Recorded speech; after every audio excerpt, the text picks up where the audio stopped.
Buenas, buenas, ¿cómo andan? ¿Qué tal, chicos?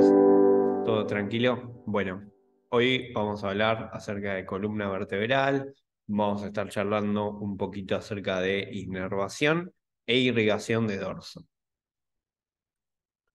Bien, en la clase de huesos habíamos charlado un poco acerca de la columna vertebral, pero hoy vamos a profundizar un poquito más acerca de su contenido y vamos a tratar de entender un poco el tema de las curvaturas que no había mencionado anteriormente, ¿sí?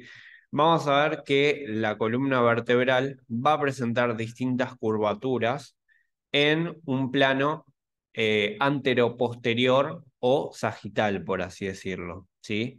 Si nosotros miramos la columna vertebral de frente, la vamos a ver recta, pero si la miramos de costado, o sea, en un plano sagital, ¿sí? Vamos a ver de que esta columna vertebral presenta distintas curvaturas. Fíjense en que no es plana, plana, sino que presenta distintas curvaturas.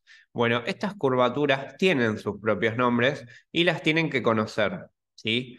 Estas curvaturas son fisiológicas, ¿sí? Son normales. Ahora vamos a ver qué pasa cuando aparece una patología, ¿sí? Pero estas curvaturas van a ser normales y las tenemos que conocer, ¿sí? Entonces, vamos a ver que cuando la curvatura que presenta nuestra columna vertebral tiene una concavidad hacia posterior, ¿sí? O sea que está mirando hacia atrás, como vemos acá señalada, ¿sí? Esta curvatura la vamos a conocer como lordosis. Esta lordosis es la curvatura de la columna vertebral que presenta una concavidad posterior, ¿sí? Y se les pregunta la convexidad, va a ser a la inversa, o sea, una convexidad hacia anterior, ¿sí? Pero yo prefiero que se acuerden según la concavidad, concavidad posterior. Esta concavidad posterior se va a ver en la región cervical y en la región lumbar, ¿sí? O sea que en la región cervical y en la región lumbar vamos a tener lordosis. Pero fíjense en que a nivel torácico y a nivel sacrocoxigio, la concavidad va a ser a la inversa, ¿sí? Acá a nivel torácico y a nivel sacrocoxigio, la concavidad va a ser hacia adelante, o sea, va a ser anterior, ¿sí? Cuando esta curvatura presenta una concavidad hacia anterior, hablamos de sífosis, ¿sí? Entonces, esta sífosis va a estar presente en la región torácica y en la región sacrocoxigia, ¿sí? Así simple es como lo tienen que saber ustedes, ¿sí? Sepan de que esto se da en un plano sagital, ¿sí? Es como si lo vieran de costado a la columna y ven estas curvaturas que se presentan, ¿sí? Si tiene la concavidad hacia posterior, hablamos de una lordosis, en este caso lo vemos en la región cervical y en la región lumbar, y si tenemos una concavidad hacia anterior, hablamos de una sífosis. Esto lo vamos a ver en la región torácica y en la región sacrocoxigia. Ahora bien, hay una patología muy conocida que es la escoliosis. La escoliosis es una patología donde hay una rotación de los cuerpos vertebrales y se empieza a perder las curvaturas, ¿sí? Las curvaturas fisiológicas o normales de la columna vertebral y se empieza a observar en el espinograma, que es una radiografía que apunta a observar la columna vertebral de frente, ¿sí? Se empieza a aparecer esta forma de S que adopta la columna vertebral en estas ocasiones, ¿sí? Esta es una escoliosis bastante marcada, ¿sí? Justamente como para que entiendan cómo se empieza a deformar la columna vertebral y vean cómo las curvaturas se pierden, se deforma la columna vertebral por esa rotación de los cuerpos vertebrales y afecta a que la columna vertebral que nosotros veíamos de frente como recta pase a adoptar esta forma de S, ¿sí? Acá tenemos una imagen de cómo lo vemos en una paciente, ¿sí? Esta es una patología que se suele diagnosticar en pacientes pediátricos, se suele diagnosticar en niños, y fíjense en cómo se observa una jiba marcada cuando al paciente se le pide que incline su dorso hacia adelante, ¿sí? Lleva el pecho hacia adelante con los brazos extendidos y busca tocarse los pies, como si fuera a elongar, ¿sí? Entonces, de esa manera flexiona todo el dorso y como la columna está rotada, ¿sí? Y perdió sus curvaturas normales, se forma una jiba en un hemidorso y en el otro no, ¿sí? Esto es porque justamente la columna vertebral está rotada, ¿sí? Esta variación, esta rotación, perdón, de la columna vertebral se la conoce como escoliosis. Esta maniobra se la denomina Adams, ¿sí? La maniobra de Adams. Cuando el paciente se inclina y se observa esta jiba, se habla de un Adams positivo, ¿sí? Con esta maniobra y la radiografía de la columna vertebral, que vamos a llamar como espinograma, hacemos el diagnóstico de la escoliosis. Bien, otra radiografía que se puede llegar a tomar en los trabajos prácticos de locomotor es el perrito lumbar, ¿sí? Acá tenemos una radiografía también, en este caso de la columna vertebral, más que nada en la región lumbar, y es una radiografía que no va a ser ni de frente ni de perfil, sino que es una proyección oblicua. ¿Cómo me doy cuenta que es oblicua? Bueno, básicamente se da una superposición muy marcada entre el cuerpo vertebral con todo el macizo hipofisario, ¿sí? Como se superponen las apófisis con respecto al cuerpo vertebral, vamos a hablar de que esta es una proyección oblicua de la columna vertebral, ¿sí? Y fíjense en que hay una particularidad y es que se forma en estas vértebras como una especie de perro, ¿sí? Este perro se le puso un nombre que es Scotty the Dog porque se parece a un terrier escocés, ¿sí? Que es una raza específica de un perro, ¿sí? Donde vamos a observar en en esta radiografía la forma del perrito, ¿sí? Con su ojo, con su hocico, con su oreja, ¿sí? El cuello, la pata de adelante, las patas de atrás y la cola, ¿sí? Entonces acá tenemos nuestro terrier escocés, ¿sí? Con todas sus partecitas, ¿sí? Fíjense en cómo la podemos observar en la radiografía, ¿sí? Obviamente en algunos se ve mejor que en otros, pero fíjense en que acá se ve bien el ojo con el hocico, la oreja, las patas de adelante, el cuerpo con la pata de atrás y la cola, ¿sí? Lo mismo en esta, ¿sí? Acá estamos marcando al perrito lumbar. Ahora, ¿cómo identifico qué parte del perrito es cada estructura ósea que vimos en la clase de huesos, ¿sí? Cuando charlamos de las vértebras.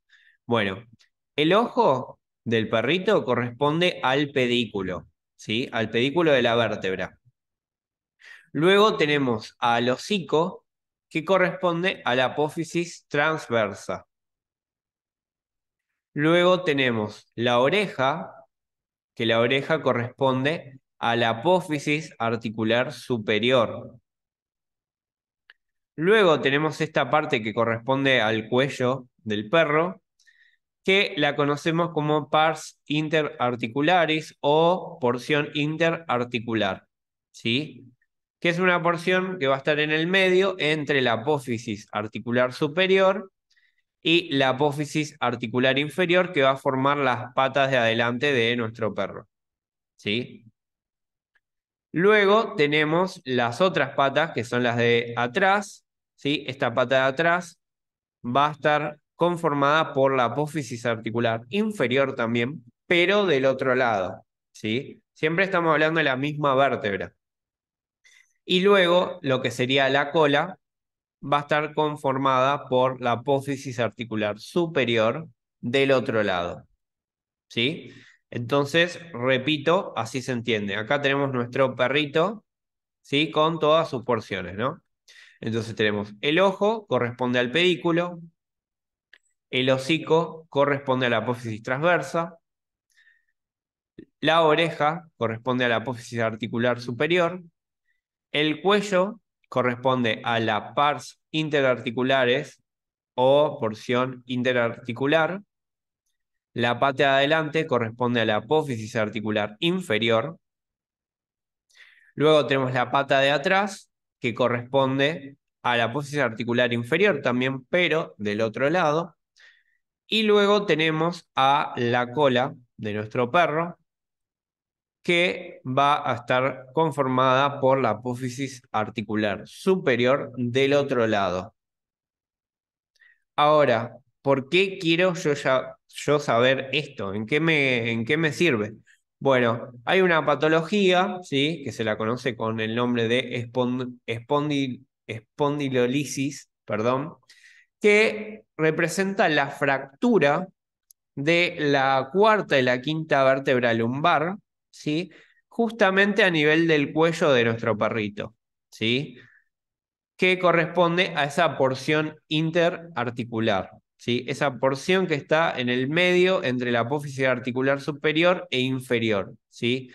Y nosotros la vamos a ver con la fractura, ¿sí? Con una solución de continuidad que se va a dar ante la fractura de esta porción interarticular, ¿sí? Cuando vemos que se rompió el cuello del perrito, es porque hablamos de una espondilolisis, ¿sí? Por eso es importante conocer esta proyección lumbar, esta proyección oblicua lumbar, perdón, ¿sí? Justamente para detectar esta posible fractura que pueden llegar a tener nuestros pacientes, ¿sí? Así que, bueno, en cuanto a lo que sería imágenes de dorso, pueden llegar a tomarles esto, ¿sí? Pueden llegar a preguntarles el, el perrito lumbar, pueden llegar a preguntar sobre algunas vértebras, ¿sí? Que eso lo vimos en la clase pasada de huesos, y le pueden llegar a preguntar algo sobre el espinograma, ¿sí? Pero generalmente se toman cosas grandes en imágenes. Así que continuemos. Bien, en la clase de huesos vimos que las vértebras tienen, ¿sí? Un foramen en el centro, que era el foramen vertebral, ¿sí? Y el conjunto de esos forámenes vertebrales que se daban por las vértebras apiladas, una por encima de la otra, terminaba conformando el conducto vertebral. Este conducto vertebral va a estar ocupado por la médula espinal, ¿sí? La médula espinal es una porción de nuestro sistema nervioso central que ahora no vamos a entrar con full detalles, digamos, porque es un tema que corresponde más que nada al módulo de neuroanatomía, ¿sí? Pero tenemos que conocer que la médula espinal forma parte de nuestro sistema nervioso central y va a estar ocupando el conducto vertebral, ¿sí? Esta médula espinal va a tener dos porciones, una de sustancia gris que va a ser central y otra de sustancia blanca, ¿sí? Que va a ser periférica. Ahora, ¿qué es lo que me interesa que sepan de la médula espinal ahora? Es que de la médula espinal van a nacer estas dos raíces, ¿sí? Que van a formar a los nervios espinales. Los nervios espinales son cordones nerviosos, ¿sí? Que van a proveer inervación a todo nuestro cuerpo, ¿sí? Van a ser importantes porque van a inervar a distintas regiones de nuestro cuerpo.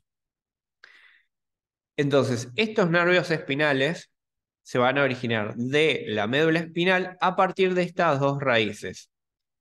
Una raíz que va a ser anterior y otra posterior. Perdón, esta es anterior y esta es posterior, ¿sí? Una raíz posterior y una raíz anterior. La raíz posterior es sensitiva, mientras que la raíz anterior es motora. O sea, las dos llevan distinta información. La de atrás, la raíz posterior, lleva información sensitiva, mientras que la raíz anterior lleva información motora. Y acá el nervio espinal se termina conformando por estas dos raíces. Por eso hablamos de que el nervio espinal es un nervio mixto. ¿Por qué? Porque transmite información tanto sensitiva como motora. ¿Sí?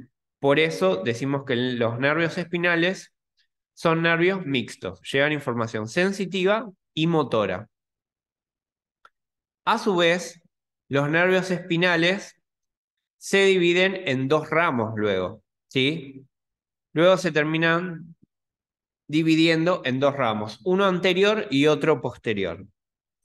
Los ramos anteriores de los nervios espinales, vamos a ver que van a entrecruzarse y van a formar distintos plexos que vamos a ir charlando en las clases siguientes. Por ejemplo, plexo braquial, plexo lumbar, plexo sacro. Todos estos se van a dar por los entrecruzamientos de los ramos anteriores de los nervios espinales. ¿Sí? Después van a ver que cada plexo tiene un entrecruzamiento específico. ¿Sí? Va a ir desde un segmento medular a otro, dependiendo de qué plexo sea. ¿Sí? Pero esos van a estar dados siempre por ramos anteriores de los nervios espinales. Mientras que los ramos posteriores van a encargarse de la inervación de los músculos y la piel del dorso. ¿Sí? O sea que los ramos posteriores de los nervios espinales van a encargarse de la inervación de piel y músculos del dorso. ¿Ok? Ramos anteriores forman los plexos, plexo braquial, plexo lumbar, plexo sacro. Ramos posteriores se encargan de la inervación de músculos y piel del dorso. ¿Sí? Bien. Hay un ejemplo muy boludo que siempre doy para entender esto de información sensitiva y motora, porque yo entiendo que ustedes todavía no cursaron neuroanatomía, entonces son temas que por ahí quedan muy colgados y que recién uno los llega a integrar cuando cursa el módulo de neuroanatomía y bueno, como que cierra el ciclo, como que cierra todo el círculo y lo termina entendiendo, ¿sí? Entonces, vamos a ver de que los nervios espinales son nervios mixtos justamente porque pueden transmitir información sensitiva como motora. Y el ejemplo que doy es cuando, por ejemplo, estamos cocinando y sin querer ponemos la mano en el fuego, ¿sí? Apenas nos damos cuenta que nos estamos quemando la mano, la retiramos, ¿sí? La sacamos del fuego, casi como instinto, ¿sí? Como si fuera un reflejo. Ahora, ¿qué es lo que está sucediendo ahí? Hay una porción de nuestra piel que va a estar inervada por un nervio espinal, ¿sí? Y ese nervio espinal va a ser mixto, independientemente si es un ramo anterior o posterior, ¿sí? Esos ramos van a ser mixtos. Entonces van a poder transmitir esa información sensitiva. ¿Y por dónde va a viajar esa información sensitiva? Por la raíz posterior. Y va a llegar por la raíz posterior hacia la médula espinal.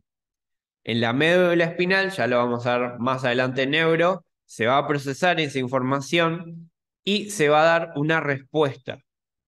Y esa respuesta va a viajar por la raíz anterior, que es motora, ¿sí? Entonces, fíjense en cómo la información sensitiva, che, te estás quemando, va a viajar por la raíz posterior, que es sensitiva, llega, se procesa en la médula espinal, se da una respuesta y la respuesta viaja por la raíz anterior, que es motora, y la acción motora es básicamente sacar la mano, ¿sí? Así tienen un ejemplo muy boludo como para poder razonar esto y no estudiar todo de memoria, ¿sí? La idea es que estos temas los vayan razonando porque es mucho más fácil para aprender, ¿sí? Si estudian todo de memoria, con los nervios del parcial es muy fácil olvidarse, ¿sí? Así que por ahora me interesa que se queden con este concepto, ¿sí? Lo básico de médula espinal, ¿sí? Que forman parte del sistema nervioso central, que de acá va a dar origen a los nervios espinales, ¿sí? Estos nervios espinales nacen de dos raíces, una raíz anterior y otra posterior, la posterior sensitiva, la raíz anterior motora. Por eso hablamos de que es un nervio mixto y que a su vez estos nervios espinales luego se dividen en dos ramos, uno anterior que forma los plexos y el ramo posterior que se va a encargar de inervar todo lo que es el dorso. ¿Sí? Eso me interesa que lo tengan. Ahora, ¿por dónde salen estos nervios espinales? Bueno, va a haber un espacio que se va a originar entre las vértebras, ¿sí? Que es este que estoy acá señalando, que se lo conoce con el nombre de foramen de conjunción o foramen intervertebral, ¿sí? Y que acá se lo ve representado, ¿sí? Y se ve la salida de los nervios espinales de lo que sería el conducto vertebral, ¿sí? Acá tendríamos en realidad el conducto vertebral con la médula y fíjense en cómo de acá salen estos nervios espinales. Y fíjense en cómo luego a salir se dividen en un ramo anterior y en un ramo posterior, ¿sí? Ahora, una pregunta de parcial del teórico tranquilamente puede ser, bueno, decime cuáles son los límites del foramen de conjunción o foramen intervertebral. Y acá ustedes tienen que decir lo siguiente. Tenemos hacia anterior, ¿sí? Como límite anterior, vamos a tener a el borde posterior de los cuerpos vertebrales, ¿sí? Y al disco intervertebral, ¿sí? Todo esto conforma nuestro límite anterior. Borde posterior de los cuerpos vertebrales y el disco intervertebral, ¿sí? Este es el límite anterior. Luego tenemos el límite posterior, ¿sí? Este límite posterior va a estar dado por la articulación ciga-apofisaria y por las apófisis articulares que se están articulando entre sí. Entonces, vamos a ver que tenemos la apófisis articular inferior de la vértebra suprayacente y la apófisis articular superior de la vértebra subadyacente. ¿Sí? Y acá se articulan y esta es lo que conocemos como articulación ciga-apofisaria. Estas estructuras van a formar parte de nuestro límite posterior. Luego, como límite superior, vamos a tener al pedículo de la vértebra superior, ¿sí? Y luego, como límite inferior, vamos a tener al pedículo de la vértebra inferior, ¿sí? Así de sencillo. Tienen que tratar de razonarlo y ubicarse, ¿sí? Ubicarse en el preparado, si les dan los huesos, piénsenlo, ¿sí? No se apuren en contestar y digan las cosas de memoria, traten de razonarlo, ¿sí? Entonces, de este tema del foramen de conjunción, lo que les pueden llegar a preguntar son los límites y el contenido. Los límites, los mencionamos recién, contenido, vamos a tener a los nervios espinales, y pueden llegar a decir si quieren arterias segmentarias, si no, no pasa nada, ¿sí? Me interesa más que nada que sepan nervios espinales como contenido de los forámenes de conjunción o intervertebrales. Bien, otro concepto que a veces no se menciona en clase y es importante es el concepto de dermatomas. Cuando decimos la palabra dermatoma, nos referimos a un área de piel que va a estar inervada por un nervio espinal, ¿sí? Y ese nervio espinal va a ser un nervio espinal específico. Es decir, si ustedes están cocinando de vuelta, volvemos con el mismo ejemplo, y por ejemplo se cortan, ¿sí? Un dedo de la mano, esa piel que va a estar recubriendo el dedo de su mano va a estar inervada por un nervio espinal específico. Ahora, si se cortan un dedo del pie, va a estar inervado por otro nervio espinal. ¿Sí? ¿Se entiende? O sea que los nervios espinales van a tener como su propio territorio de inervación. Hay áreas de piel, ¿sí? Que van a estar inervadas por un solo nervio espinal, por un nervio espinal exclusivo. Y esto va a ser importante para la clínica, para poder realizar el examen físico de un paciente y en base a ese examen físico y al evaluar los dermatomas, podemos evaluar si hay algún segmento de la médula espinal y de los nervios espinales que esté fallando, ¿sí? O que haya alguna patología. Por eso es tan importante este concepto de dermatomas. Nosotros podemos en el consultorio evaluar los dermatomas de los pacientes, ¿sí? Y podemos diagnosticar si hay alguna falla en algún segmento medular específico, ¿sí? Cuando hablo de segmento medular me refiero a esa porción de médula espinal donde da origen a el par de nervios espinales, ¿sí?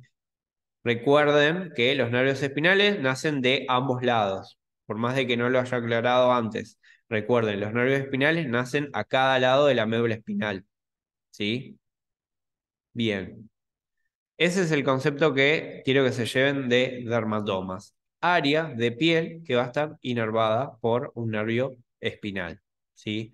Y en base a eso podemos evaluar los distintos nervios espinales.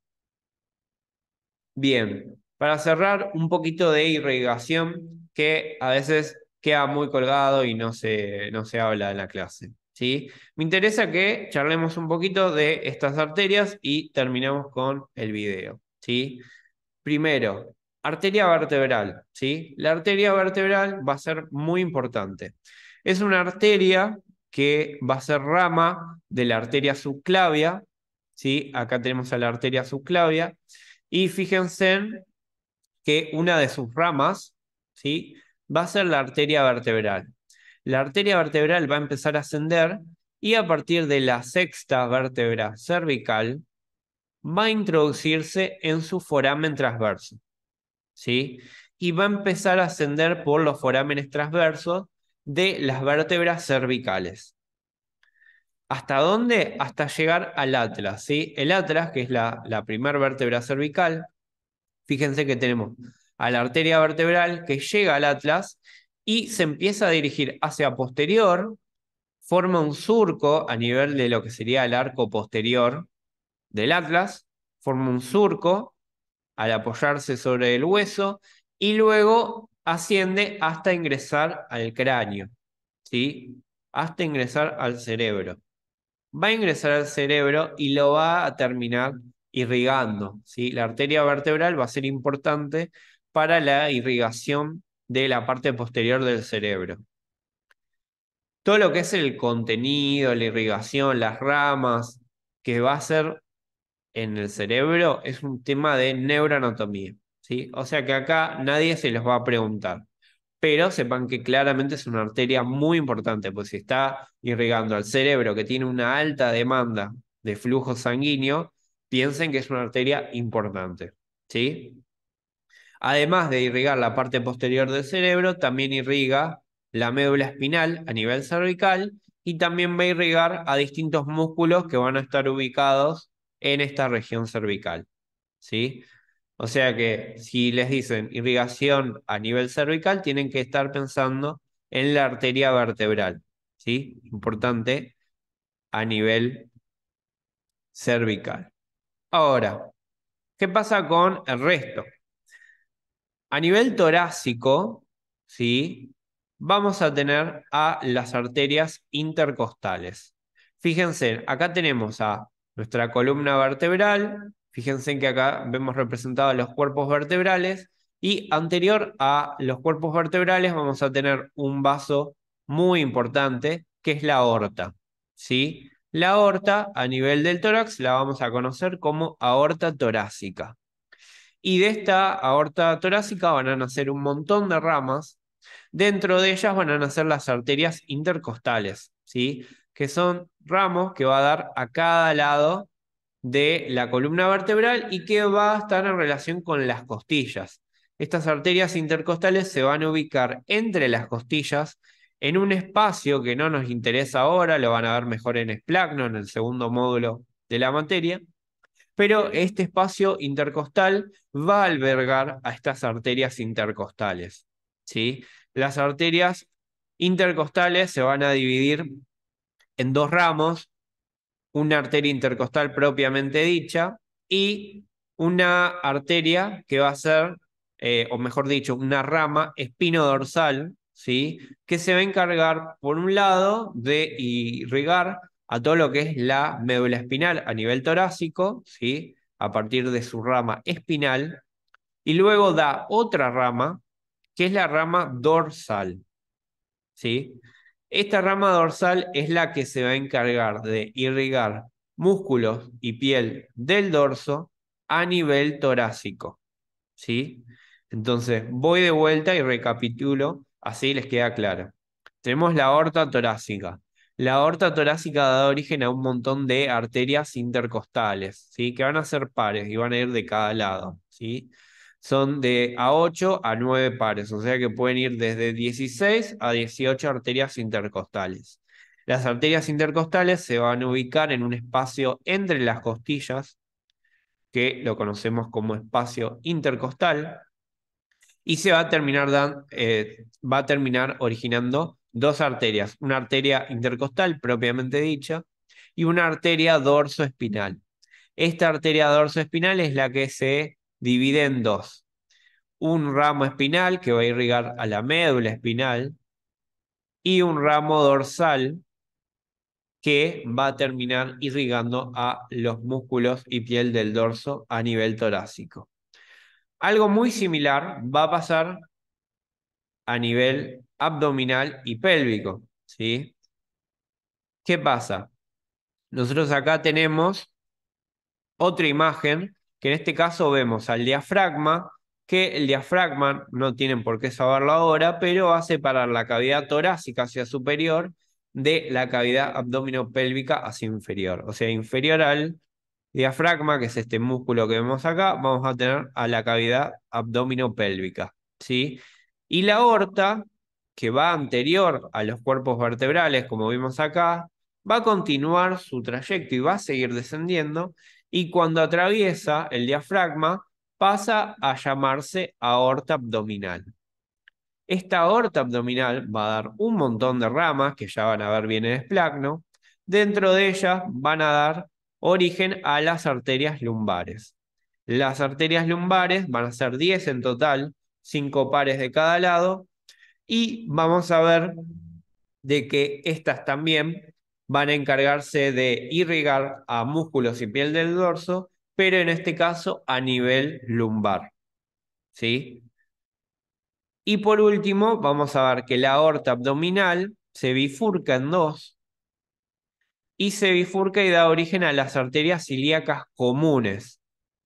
Estas arterias ilíacas comunes, una es derecha y otra izquierda, da origen a dos arterias, una ilíaca interna y una ilíaca externa, ¿sí? La ilíaca externa la vamos a ver más que nada en miembro inferior, pero después la ilíaca interna se ve mucho mejor en esplagno, ¿sí? Ahora bien, esta ilíaca interna, que se dirige hacia la pelvis, va a dar ramas como por ejemplo las arterias sacras laterales, arterias sacras anteriores y posteriores, que se van a encargar de irrigar a nivel del dorso todos los músculos, ¿sí? A nivel sacrococcígeo, ¿sí? A ese nivel va a estar la irrigación gracias a estas arterias sacras laterales, anteriores y posteriores, que van a provenir de la arteria ilíaca interna. Entonces, fíjense en cómo acá en cada nivel, en cada región de nuestra columna vertebral, vamos a tener distinta irrigación, ¿sí? A nivel cervical, la arteria vertebral; a nivel torácico, las arterias intercostales; luego, a nivel lumbar, tenemos las arterias lumbares; y a nivel sacrococcígeo tenemos a las arterias sacras laterales, posteriores y anteriores. Bien, chicos, con eso terminamos esta clase. Espero que les haya gustado, que les haya servido. Nos vemos la próxima. Chao, chao.